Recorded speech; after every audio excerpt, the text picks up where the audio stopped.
ही जे मराठी पप्पा असतात ना, मराठी पप्पा ही एक वेगळी ब्रीड आहे, वेगळी ब्रीड.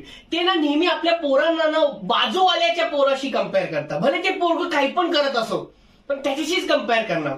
एक दिवस ना माझ्या बाजूचं शेमडं मला दिसलं की ते नाकात बोट घालत होतं, आणि ते पण असं प्युअर आहे. ते नाही का ते शेवटचं मेकूड असतं ज्याला आपण नखात अडकवायचा प्रयत्न करतो, असं प्युअरली असं नाकात बोट घालून ट्राय करत होतं. असं तोंड वाकड करत मी बघितलं. मी बोललो बाबा बाबा ते बघा ते काय करणार आता. आणि मला मनापासून वाटत होतं की हा असं नाकात बोट घालून तोंडात नक्की टाकणार म्हणजे टाकणार.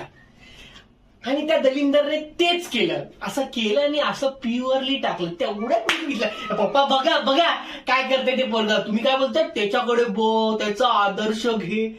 हे असे घाणेरडे चाळे करतोय तो. तेवढंच माझा पप्पा बोलताय, बघ बघ तो लाजत तर नाहीये ना पब्लिक मध्ये नाक साफ करायला.